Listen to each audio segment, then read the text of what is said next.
One welcome to my channel, it's me Simran Sahni. आज हम पढ़ेंगे क्लास 12 की सोशियोलॉजी का चैप्टर 3 एंड ये चैप्टर कौन सा हमारा social institutions continuation and changes. ये इसकी पार्ट 2 वीडियो है। पार्ट 1 वीडियो आप सभी देख चुके होंगे, नहीं देखिए तो डिस्क्रिप्शन बॉक्स में पार्ट 1 लिंक गिवन है, जाके आप पढ़ सकते हो। सोशियोलॉजी का फुल सिलेबस क्लास 12 का, और वो भी आपकी प्लेलिस्ट गिवन है डिस्क्रिप्शन बॉक्स में, वहाँ से जाके तुम देख लेना। फुल सोशियोलॉजी की तुम्हारी पूरी की पूरी बुक के हर एक चैप्टर्स आर गिवन।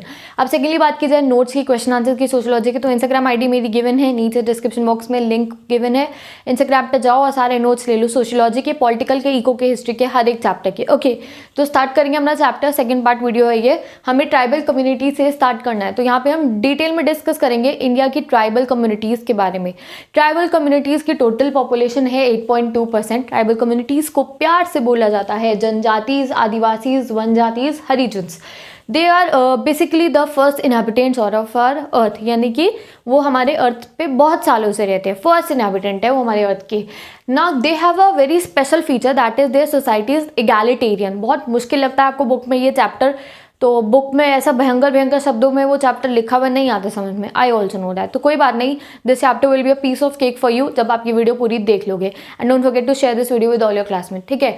तो सबसे अच्छी चीज़ क्या है ट्राइबल कम्युनिटीज़ की? It is a egalitarian society, यानी कि वुमेन और मेन के बीच में डिफरेंस नहीं होता है, सब कुछ बराबरी पे, अमीर गरीब। ट्राइबल कम्युनिटीज़ में ये सब चीज़ें नहीं होती। ऐसा नहीं है कि भैया वो बहुत अमीर है, ये लड़की है, ये लड़का है। तो बहुत अच्छी चीज़ है एगैलिटेरियन सोसाइटी। जैसे हम हिंदू में देखें तो लड़कों को ज़्यादा महत्व दी जाती है, घर में लड़कों को ज़्यादा प्यार करा जाता है, लड़कों को ज़्यादा वो दिया जाता है, लड़कियों को कुछ भी नहीं मिलता है, ठीक है। कई जगहों पे कुछ फैमिलीज होती है लड़कियों को ज़्यादा करती हैं, तो ऐसे भेदभाव नहीं होते हैं ट्राइबल कम्युनिटीज़ पे। It is a egalitarian society. Next चीज़ क्या हुई, इनकी काफ़ी सारी अलग अलग चीज़ें होती हैं, जैसे कि they have same language, area, ये एक सेम एरिया में रहते हैं, कई बार इनका ऑक्यूपेशन भी सेम होता है एंड इनका कल्चर भी सेम होता है, एंड दे रिमेन आइसोलेटेड। तो this is a kind of you can say that definition of tribal community, that they have same language, they remain isolated, they live in a same area and they have same occupation. तो ये हमारी tribal community की definition बन गई। और आगे हम इस डेफिनेशन के क्रिटिक्स पढ़ेंगे। बोला गया कि ये डेफिनेशन गलत है, सही नहीं है ये डेफिनेशन, ठीक है। अब अगर हम देखें तो कौन सी मेन ट्राइबल कम्युनिटीज़ है, Gonds, Santhals and Gujjars are the main tribal communities. ये तीन नाम आप 1 मार्कर के लिए याद कर लेना। अब पढ़ते हैं क्लासिफिकेशन ऑफ ट्राइबल कम्युनिटी। किस बेसिस पे हम ट्राइबल कम्युनिटी को क्लासीफाई करते हैं? तो one is permanent trait and one is the acquired trait. Permanent trait यानी कि जो आप कह सकते हो जो उनके पास ऑलरेडी है, जहाँ वो रह रहे हैं उस वजह से है वो उनके। तो दिस इज रीजन, कौन से रीजन में रह रहे हैं, लैंग्वेज क्या है उनकी, एंड फिजिकल एंड इकोलॉजिकल में आप कह सकते हो हैबिटेट कैसा है, कहाँ कौन सी जगह में रह रहे हैं, रेशियल यानी कि उनका फेस का कलर कैसा है, डार्क है, गोरे हैं, कैसे हैं, ठीक है। तो ये है इसका। ट्राइबल पॉपुलेशन वाइडली डिस्पर्स्ड है, यानी कि इंडिया के हर एक कोने में ट्राइबल पॉपुलेशन है, बट इट इज़ कंसनट्रेटेड। जहाँ पे भी है ना बहुत ज़्यादा नहीं है, कम है।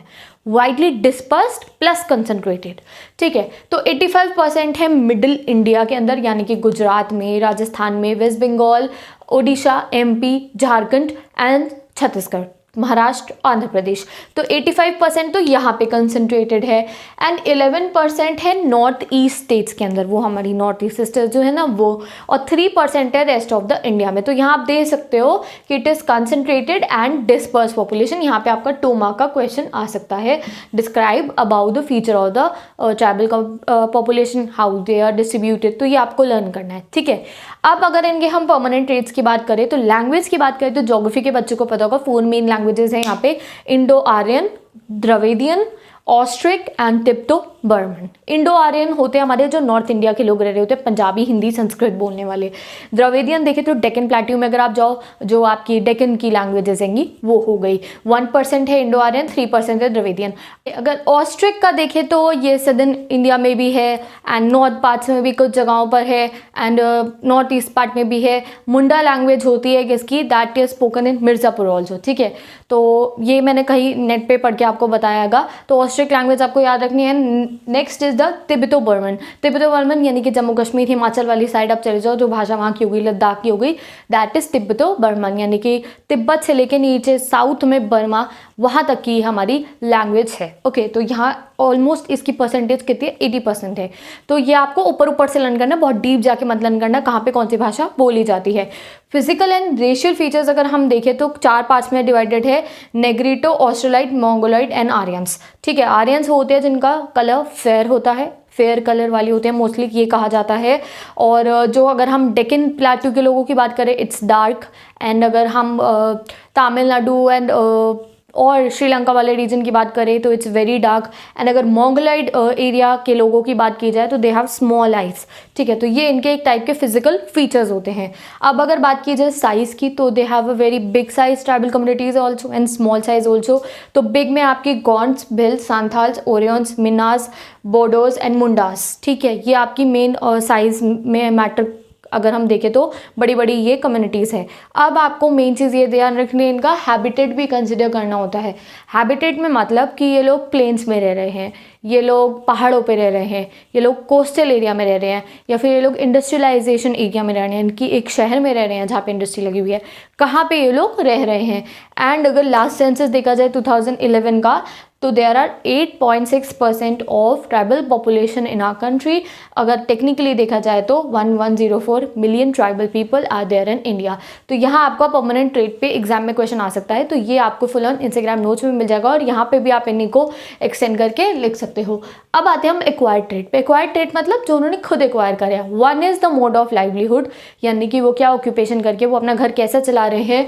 And second is incorporation in Hindu, यानी कि वो हिंदू कास्ट के अंदर मिक्सअप हुए हैं या नहीं हुए हैं। हिंदू कास्ट मतलब मेन स्ट्रीम कहा गया है उसको, यानी कि वो मेन रिलीजन में मर्ज हुए हैं या नहीं हुए हैं। अगर कोई ट्राइबल कम्युनिटी मेन स्ट्रीम में मर्ज होती है तो it leads to the eroding of culture, उनका अपना कल्चर खत्म, जो कुछ भी वो इक्वालिटेरियन सोसाइटी खत्म। क्योंकि अगर हम हिंदू सोसाइटी में हैं तो भेदभाव होता है, हमारी सोसाइटी में भेदभाव होता है। ठीक है, तो लेट्स स्टडी क्या है इस चीज़ के अंदर।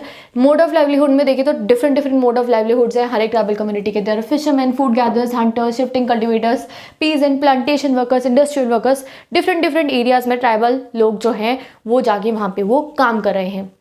अभी क्रिटिक्स ऑफ जब हम डेफिनेशन पढ़ेंगे तो इसको डिटेल में डिस्कस करेंगे।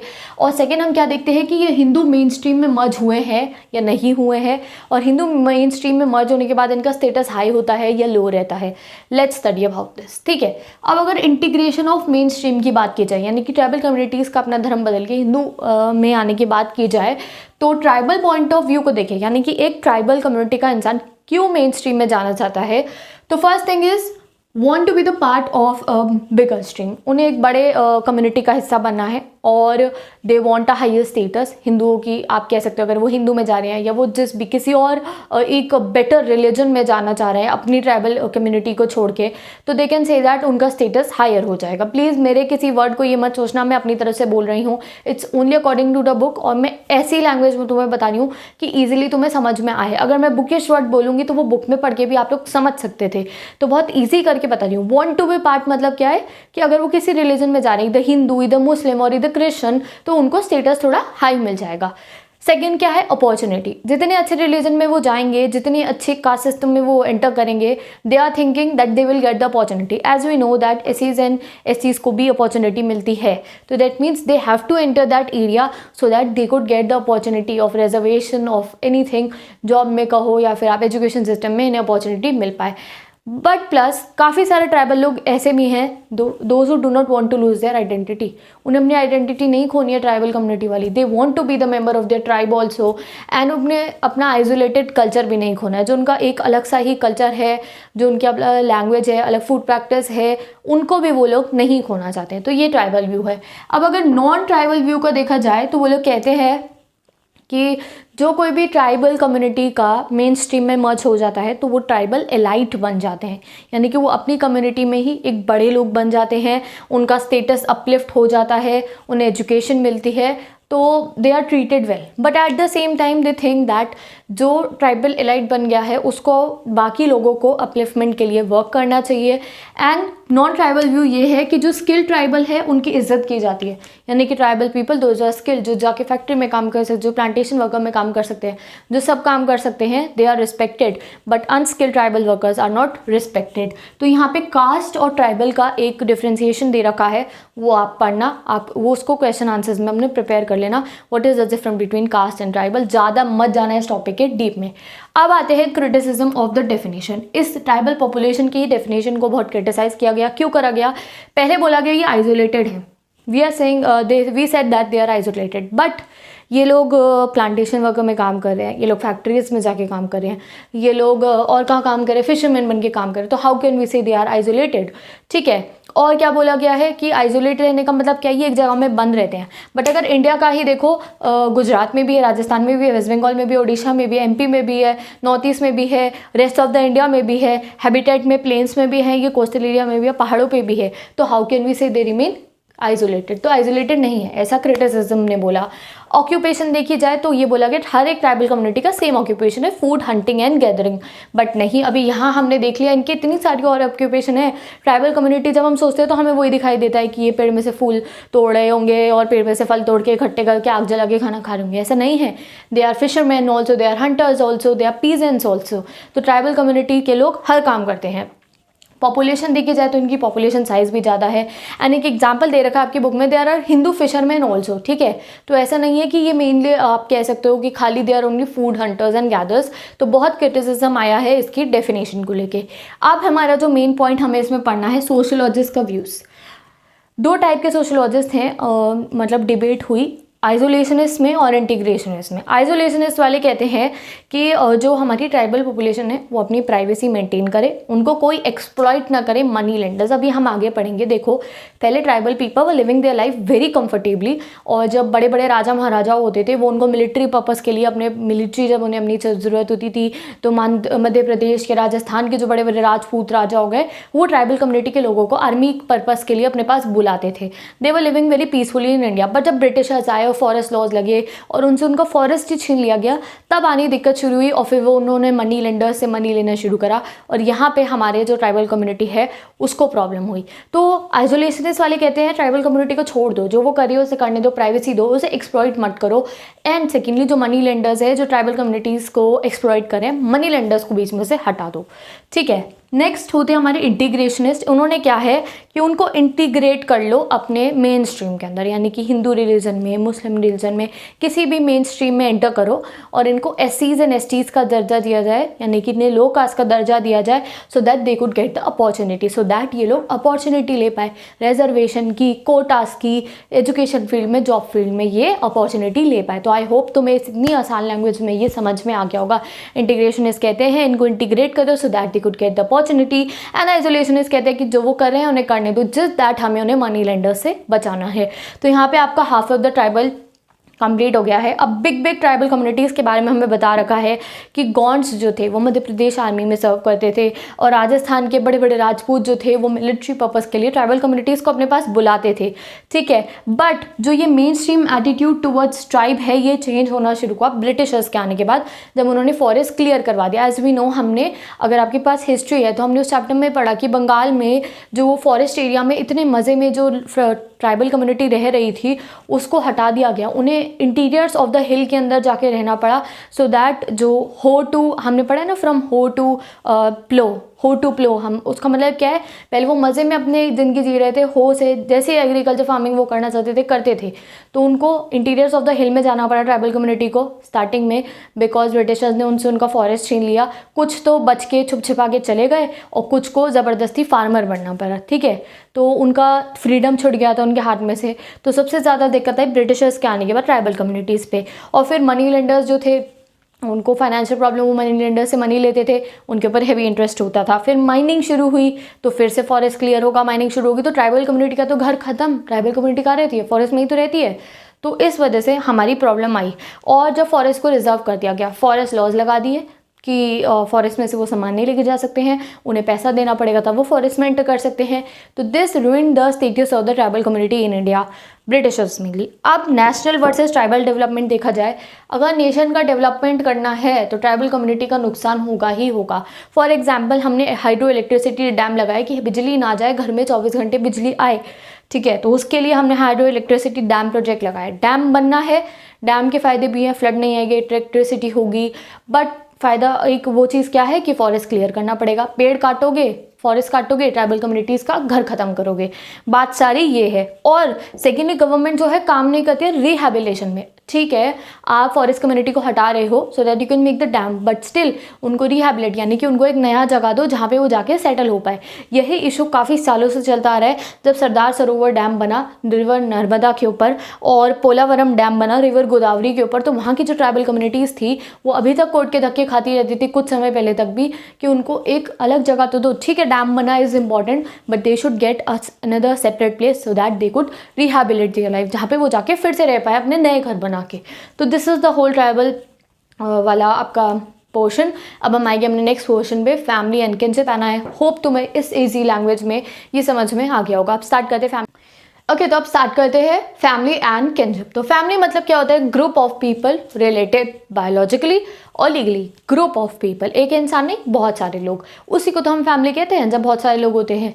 तो इधर दे आर बायोलॉजिकली रिलेटेड, यानी कि आपके parents, you are born from them, तो बायोलॉजिकली रिलेटेड हो, या फिर लीगली रिलेटेड, यानी कि आप शादी करके एक you are forming a family, यानी कि आपके मदर फादर का रिलेशन कैसा है? लीगल रिलेशन है। They get married, they become spouse, they become parents, ठीक है। तो तुम्हारा अपने पेरेंट्स से रिलेशन कैसा है? You are have a biological relation, but उनका रिलेशन स्टार्टिंग में कैसा था? लीगल रिलेशन था।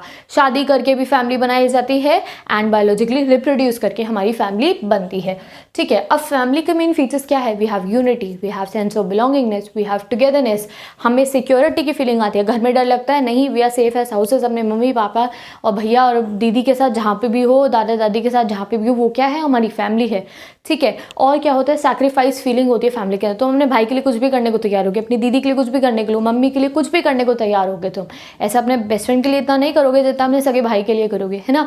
तो यही चीज़ होती है हमारी फैमिली में। क्या होता है? सैक्रिफाइस कर सकते हो आप अपनी फैमिली के लिए, सेंस ऑफ टुगेदरनेस होती है, ठीक है। और फैमिली इज़ यूनिवर्सल, हर एक की फैमिली होती है, ठीक है। किसी की बाय बर्थ तो हर एक को एक फैमिली मिलती है ना। And the family is permanent, permanent होती है अपनी फैमिली। चाहे तुम अपनी फैमिली को छोड़ के दुनिया में कहीं भी चले जाओ, but still you know underneath that तुम्हारा ब्लड रिलेशन जो है वो अपनी फैमिली से है, वो कभी ख़त्म नहीं हो सकता है।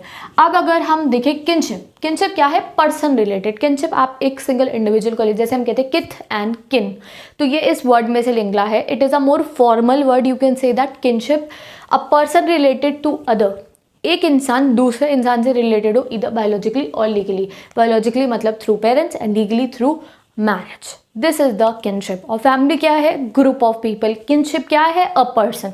बस यही डिफरेंट है इसके अंदर। Kinship is a more formal word and family is a more familiar word. Complete हो गया ये। अब आते हैं स्ट्रक्चर ऑफ फैमिली पे। फैमिली क्या है? It is a social institution.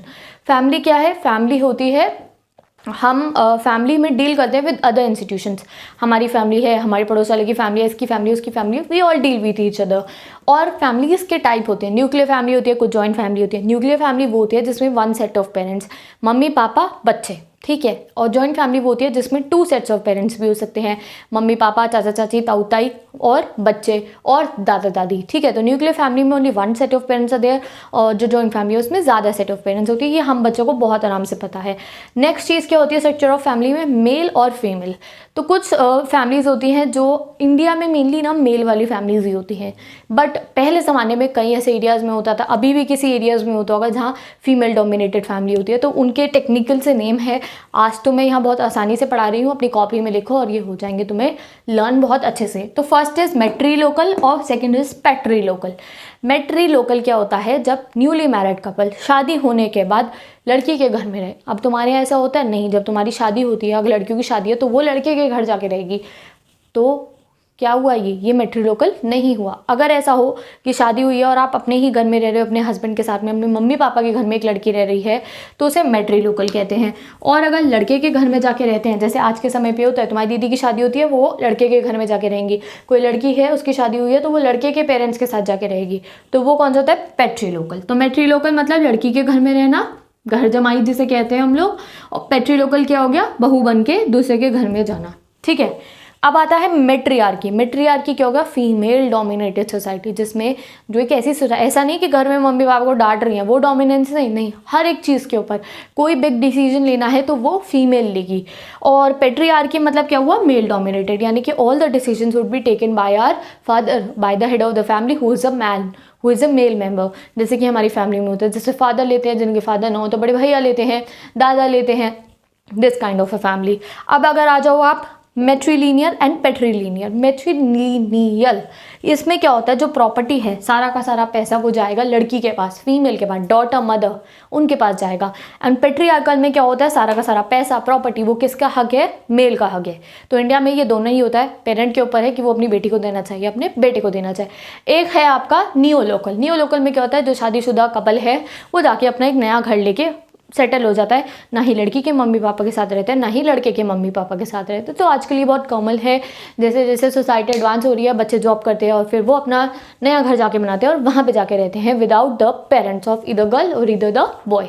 तो विद दिस आपका फुल ऑन टॉपिक ये कंप्लीट हो चुका है। यही चैप्टर में इतना ही तुम्हारे लिए इंपॉर्टेंट है पढ़ना, तो जो और अंदर अंदर जाके पढ़ने की कोई ज़रूरत नहीं है, जितना मैंने पढ़ा दिया that's enough for your board exams. And secondly notes तुम्हें बहुत अच्छे मिलेंगे मेरी इंस्टाग्राम आईडी के ऊपर, और जब हम रिवीजन करेंगे सोशियोलॉजी का तो उसमें मैं आपको यूट्यूब पे भी काफ़ी सारे क्वेश्चन आंसर्स करा दूंगी। तो बिफोर दैट इंस्टाग्राम आईडी मेरी चेक करो, वहाँ पे जाके क्वेश्चन आंसर्स इंपॉर्टेंट 1 मार्कर्स सब कुछ आपको मिल जाएगा। इस चैप्टर के 6 मार्कर्स कैसे आपको आंसर करना है, everything you will get on my Instagram. खाली सोशियोलॉजी का नहीं, हर एक सब्जेक्ट का, 11th एंड 12th ह्यूमैनिटीज़ का। So go and take it from there. So best of luck for your board exams, do your self study, and all the students don't forget to share this video with all your classmates. So bye bye, take care and best of luck.